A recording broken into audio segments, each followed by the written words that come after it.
Сәлем айт.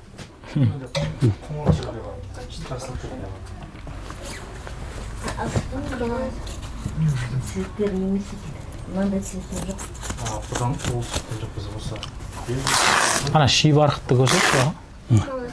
Мұнаймен. Көрдіңіз ме?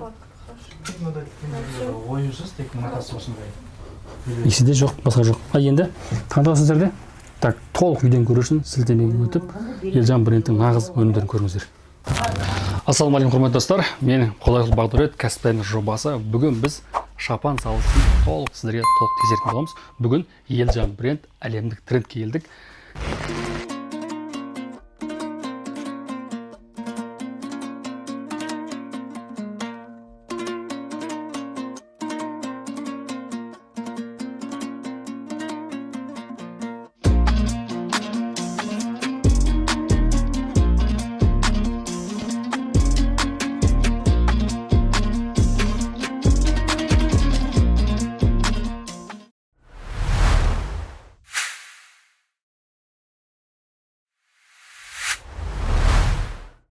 Қажеке, ассалаумағалейкум. Уағалейкум ассалам, қош келдіңіздер. Сен қалайсыз, қалыңыз қалай? Жақсы, керемет. Қажеке, сізге келдік. Кәсіпті толық түсіндірейін деп, жалпы Елжан брендтің шығу тарихымен нақты біз жобасын, кәсіптен жобасын шығаруға. Бисмилля деп 2020 жылы кәсіпті бастадық. Аллаға шүкір, енді мынау қазір кішігірім осындай бір деңгейге жетіп отырмыз. Қажеке, жалпы бұл өндіріс пе әлде тек сату ма? Өндіріс, сату. Екеуі бірге. Екеуі бірге. Өндіріс сіздерден толық өздеріңізден? Өзімізден. Бүкіл мына жерде қазір қандай өнім көріп тұрсыздар, барлығы өзіміздің авторлық дизайнмен жасалған дүниелер. Өндіріс қайда қазір? Өндіріс осында. Алматы қаласында. Алматы қаласында. Шикізаттың бәрі? Шикізаттың бәрі сырттан ғой енді. Сырттан келеді. Жақсы. Мына шапанды өзім әлеуметтік желіден көрдім. Бірақ расымен де өзім де сіз өзіңіз айтқаннан кейін ғана білем. Яғни бұл негізі сіздердің туындыларыңыз екен. Енді көп адам дұрыс білмей, не істемей жатады. Енді мынау бұл шапанды кигеннен кейін көп адам түсініп жатады да. Мынаны киіп көріңізші қазір. Қазір мынау үлкен бір елдің аманатын арқалау ғой бұл дүние. Не қараңыз, мына шапанның киген кезде кәдімгідей қазақтың туын шапанға айналдырдық. Кәдімгі мынау алдындағы ою, артына жаңағыдай керемет қылып дүние бердік. Осы нәрсені дизайнерлермен ақылдасып отырып жасап шықтық. Енді Аллаға шүкір, өздерің сол көріп отырғандай нәтижесі бүкіл әлемге таралды. Бүкіл спортшыларымыз, елдің намысын қорғап жүрген біраз азаматтар сол әлемдік ареналарда киіп жүр. Расымен де бір Қажеке көрдік. Біз осы шапанды әлеуметтік рекламадан көрдік, бірақ сіздердің өнімдерді өзіңіз айтпақшы білмедік расымен де. Шынымен де. Қажеке, бұл идея қайдан келді? Себебі мына қарапайым біз өзіміз күнделікті көріп жүрген флаг, өзіміздің туымыз, бірақ осына шапан тәріздесі жасау қайдан пайда болды? Енді бұл көп адамның шынымен де сұрағы. Бізде мынандай нәрсе болды ғой. Біз енді осы салада түбегейлі жүргеннен кейін ойланамыз. Қандай бір артықшылық болса екен, бізден де бөлек шапан сатып жатқандар бар, қандай бір ерекшелік болса екен деген сияқты. Басында бір ой келді, дизайнермен ақылдастым. Басында мүлдем мұндай болған жоқ, басқалай болған. Одан жаңағыдай өңделіп, біз дайын өнімді халыққа қазір ұсынып отырмыз ғой. Бірақ бұның артында қаншама брак бар, қаншама мата бар кеткен. Енді сол нәрселердің барлығын қорытындылай келе нәтижесі міне осылай болып шықты. Осы тұрысы қанша шапан? Бұл қазір 65 мыңнан сатылады. 65 мың деген. Қараңыздар. Енді сапасын өздеріңіз көресіздер. Қараңыздар, қандай әдемі. Бір шапанның маржасы қанша? Толық бір шапанның маржасы енді маркетинг барлық шығындарын бәрін есептеген кезде 25 пен 30% арасында. 30%-ны қалады. Рулардың шапанын көріп тұрмын, Қажеке. Бұны да әлеуметтік желіден көрдік, жалпы. Бұл да еш жерде қайталанбайтын дүние. Бұл да дәл солай. Бізде енді жаңада айтып отырмын ғой, командамен толық бір жұмыс жасағаннан кейін идеяны ортаға өзім тастаймын. Содан команда біреу алады, біреу қосады. Содан енді бұл жерде тек қана бір менің ғана идеям өте береді деген тема жоқ. Бір уақытта дизайнердің идеясы күшті болып шығады, бір уақытта командада басқа мүшенің дизайны идеясы күшті болып шығады. Содан жаңағыдай әйтеуір сәтті шыққанын халыққа ұсынамыз, сәтсізі қалып отырады артта. Қазір мына жерде сіз қазір бір шапан көріп тұрған болсаңыз, артында 10 шапан бар ғой, бірақ болған. Так, кішкене оқып шығайын, оқырмандар мотивация болсын. Адай шапаны. Кім бар адайлар десең? Таз дейді. Так, Суан, Дулат, және де Албан, Арғын, Найман. Енді кімнің руы айтылды, жазып кетіңіздер. Кішірген мына жерде өте көп шапандар. Қажеке, бұның бағасы? Бұл да 65 мың. Бұл 65 мың. 65 мың. Мынаны өзіңіз жаңа сұхбаттың алдын ең көп сатылған шапандардың бірі дедіңіз. Иә. Ең қайсысы осы ма әлде мынау рулар өткі ма? Қазір енді ең басында шыққан кезде осы шапан өте бір жақсы сатылған. Одан кейін қазір енді рулардың шапаны, одан кейін бізде қалалар бар. Түркістан, Ақтау, Маңғыстау деп бердік, Қарағанды деген сияқты. Енді соларда қазір енді бізде мынандай ғой, бір шапан супер деп айта алмаймыз. Бір уақытта мына шапан жақсы сатылып кетеді, бір уақытта мына шапан жақсы сатылады деген сияқты. Бірақ енді Аллаға шүкір бәрі де әйтеуір тең қатар келе жатыр. Енді өзімізді кішігірім кәсіпте жүріп қой, жалпы осындай ою-өрнекке, жалпы шапанға қай қала өте басымдық береді? Осы өте қызық сұрақ. Мен өзім Маңғыстауда болып келдім. Осы кәсіпті бастардан алдым, мен Маңғыстауда болғам. 2020-да кәсіп басталса, 2016 мен 2019-ға дейін мен Маңғыстауда болдым да. Сол кезде ойлайтын, мына маңғыстаулықтар ертең мен бастаймын мына шаруаны. 20-ші жыл бастаған кезде Маңғыстау жылады деп ойлағам. Сөйткенім жоқ, олай болған жоқ. Енді бірақ биыл енді рекорд қойып жатыр ұлттық киімдерді, бірақ біздегі қазіргі күнге дейін сауданың көп бөлігін Қарағанды құрап отыр ғой. Негізі. Қарағанды негізі орыстан ең ренжімеңіздер, орысшасы басымырақ деп ойлаймыз. Бірақ ол жақтың кәдімгідей өздерінің жеке бренд шапандары бар екен. Енді өте көп жаңағыдай артықшылықтары. Кәдімгідей Қарағанды біздегі қазіргі уақытқа дейін сауданың бір 30%-сы Қарағанды құрап отырған шығар. Ақерке ма? Сұхбат барысында. Ақерке барысында клиенттер келіп, клиентіңіз келіп тұр. Өз өнімін алып жатыр. Живой пример. Мынау тек шапандан бөлек Қажеке, мына жерде біз тақиялар көріп тұрмыз. Мынау шапандармен бірлесіп жүретін тақиялар.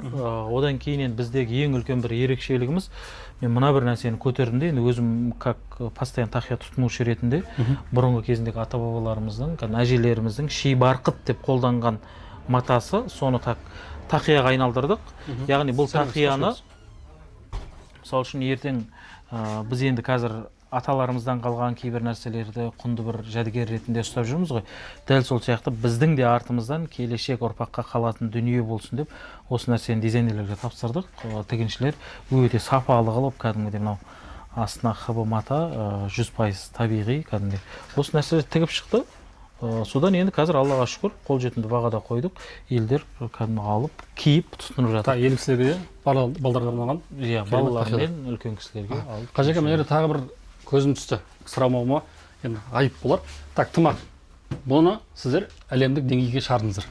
Бұл енді мендегі негізгі ниет солай болатын. Жалпы қазақтың әрбір дүниесі сондай бір шетелдік бір ареналарға шықса деген дүние. Сонымен Шавкат Батыр 33 жасадық, тымақты упаковать еттік, жасадық, өте екі жақты жақсы бір келісім болды. Содан сол Шавкаттың басындағы тымақты біздің ұсталарымыз тігіп береді. Содан бүкіл әлемге қасқыр тымақ, түлкі тымақ қылып жіберіп жатырмыз. Аллаға шүкір Америкаға, Германияға, Туркияға, тағысындағы сондай елдерге сата алдық, бірақ жаңағыдай біреу-екеуден де. Енді Құдай қаласа алдағы уақытта енді бұны бір проект ретінде қазір көріп отырмыз. Сол жаққа қарай жібереміз. Ішінде бар ма? Ішінде мына жақта тұр. Жоқ. Алсақ бола ма? Болады. Қолайлы, таза бұлғардан тігіледі. Бисмилля. Ал. Бағасы қанша осындағы мен? Бұлардың бағасы 75 мың теңге қазір. 75 мың теңге. Түлкі тымақ 75 мың. Ең жоғарылары? Қасқыр тымақ ол 150 мың теңге. 150 мың теңге. Кез келген адам? Кез келген адам сыйға бере алады. Бұл енді бір ерекше сыйлық, индивидуальный деп айтады ғой, жаңағыдай. Сіз бір үлкен лауазымдағы бір ағаңызға бір сыйлық сыйлағыңыз келсе, жаңағыдай бір қымбат бір дүние қолжетімсіз болатын болса, мынау тымақ ерекше бір дүние болады. Енді біз бұған дейін бізде болды, қазір таусылып қалды, Шавкаттың қолымен болған. Қасқыр тымақ, Шавкат өзі подпис қойып береді. Сонымен жібергенбіз. Ал енді қазір осы түлкі тымақ, қасқыр тымақтар, бірақ без подпис, бірақ Шавкаттың осы упаковкамен, пакетпен жүреді. Керемет. Қажеке, тағы сұрақ, жалпы негізгі клиенттер қайдан келіп жатыр? Негізгі клиент жарнама ғой, сол әлеуметтік желі арқылы келеді. Одан кейін сарафанка бізде. Бір алған клиент туған туыс, жаңда тойда жабады, құдаларына, нелеріне содан көреді да, содан көбірек келіп жатыр. Офлайн әлде онлайн? Қайсы тымақтар қыздар? Так, бізде онлайн 70%, офлайн 30% отырмыз. Жарнамаға бір айда қанша қаржы бөлесіз? Біз өткен айда 5 миллион 30 мың теңге бөлінді таргетке. Таргетке? Иә. Одан кейін сол ақшаларың сізге 5 миллион бөлдік деңіз, бір айда қанша миллион болып сіздерге қайтады? Оборот бөлім. 30 миллион. 30 миллион. Енді әдел жаңада сату бөлім дедіңіз, көзбен көрсек, көрейік. Не үшін Елжан брендті таңдау керек? Басқа шапандарды емес. Ең бірінші бізде қолдың жұмысы. Үлкен апаларымыз кәдімгідей бисмилласын айтып, бір берекелі қылып жұмысын жасап отыр. Екінші, әрқайсысы біздің дизайнерский жұмыс. Яғни мынау бізден басқа еш жерде жоқ. Дәл сол сияқты бүкіл біздің қай өнім бар, ол жеке кәдімгідей дизайнермен сызылып, нөлден бастап кәдімгі клиентке жетіп барғанша кәдімгідей каждый енді өзінің еңбек етіп жатқан адамдар бар. Одан кейін енді бізде жаңағыдай отзывтарымыз өте жақсы, жаңағыдай жеткізу қызметі болсын, басқа дүниелердің барлығы бізге қойылған. Мұндағы сіздердің енді қазіргі іштегі склад. Енді бұл сатуға уж клиенттерге кетуге дайындалып жатқан кішігірім шағын складымыз. Аймақ-аймаққа, өңір-өңірге толықтай кетеді. Дайындалып, мына жерде шапандардың атауымен ғой, мына орта шапандар, мына жерде рулар коллекциясы, мына жерде төре шапандар деген сияқты сөйтіп дайындап қойғанбыз. Келеді клиенттер дайын, тездетіп солай жібере береміз. Қалғаны бізде жаңағыдай ғой, енді өндіріс болғаннан кейін біз толықтай тігіп дайындап қоймыз, маталай дайын тұрады. Қай өнімге қатты сұраныс болып жатыр, соны алып тездетіп тігіп отырмыз. Көрдіңіздер ме? Толықтай тек қана біз сыртқы ғана экранды көрсетіп толықтай кухняға кішігірім 30% кірдік.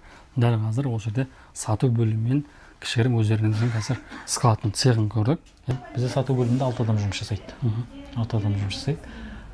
Біреуі қазір студент шаруалармен жүр.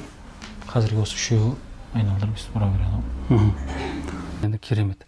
Енді қажеге бір тағы дүние, қазір бір шапанды көрдім.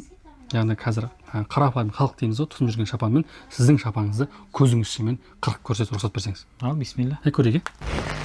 Ал енді кәсіпбаев жобасы тек қана цифрды көрсетіп, бәрін жақсы қылмай нақты талқылап, ақпен қарны азартып кетейік. Қажеге?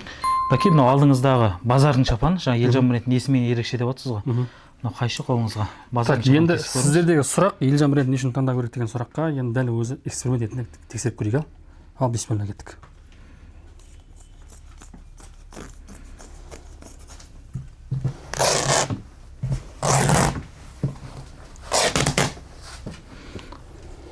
Бұл көріп отқандарыңыз базардың шапаны. Бірінші астары жоқ. Екінші енді тігістерін көріп отырсыздар өздеріңіз. Ал енді мынау ХБ материалы деп айтылады, бірақ енді базардағы ең соңғы, ең арзан ХБ материалы қойылған. Ішкі көрінісі. Одан кейін мынау несі де мақтасында қазір сізге біздікімен разницасын. Енді так сыртын көрейік, Қажекеннің ішін көрдік, жалпы ішінде несін. Так түймелеріне қарайық, Қажеке. Түймелер не айтасыз? Базар ең арзан түйме. Мынау, иә? Ең арзан түйме. Осылай көрініп тұр, иә? Так, тағылған кезде просто мен айтқым келіп отырған нәрсе, қазақтың оюын әдемілеп қойып жасалып жатқан дүние, енді бұл шапандардың барлығы сол Қырғызстанда тігіледі. Мынау оюланған шапан Қырғызстанда тігіледі. Қырғызстанның шапаны базарда тұрған, базар Қазына базарында сол жақта сатылады. Қырғызстаннан келеді, бірақ енді өкінішке орай енді өндіріс жақсы дамыған ол жақта.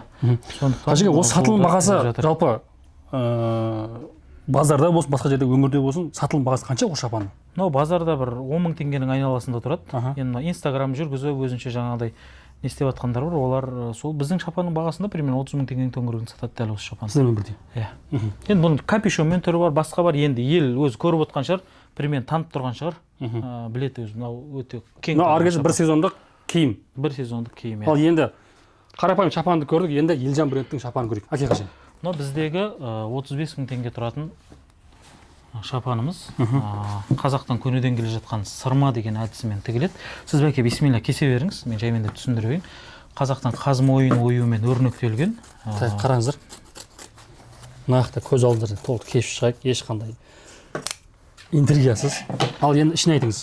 Мынау астары, жаңағы қарапайым тілде мына ішінде андай болған жоқ. Көрдіңіздер оны? Астар болған жоқ, иә. Мына жерде болған жоқ. Одан кейін біз енді мынаны велюр матасы, мынада да велюр, мынада да велюр негізі мынау. Бірақ мынау королевский велюр деп айтылады. Мынау ешқандай шаң жинамайды. Мынау жаңағыдай бір жерге отырсаңыз қылы бар, басқасы бар, бәрін жинайды. Мынау шаң жинамайды. Дәл осы матаны аламыз да біз дәл мынандай қылып сырып тігеміз. Мынау кәдімгі ешқандай міне иісі жоқ, кәдімгі таза сұрыпталған мақта. Бұл неге дегенде бұл өйткені жылуды өте жақсы ұстайды. Одан кейінгі ерекшелігі міне төс қалтасы бар ішінде. Одан кейін классикалық үлгіде түймесін таққан уақытта мынандай болып түйме мынаның астында кететін болады. Одан кейін қолының өзінде мынандай түймелерді бергенбіз. Одан кейін мына жағасын көріп тұрсыз қалай екендігін, қалтасын. Қажеке, жаңағы түйме қалай болды да, және бос түймені көрейік екенін. Көріңіз. Түймесінің өзінде қараңыз мына. Чем разница, Қажеке, кейін мынаны енді қарапайым деген сізде мамансыз, дұрыс па? Осы киім, осы саланың. Мынаны мен былай түсінемін. Мынау адамның теріге, яғни терлеген кезде осы ұстап қалады.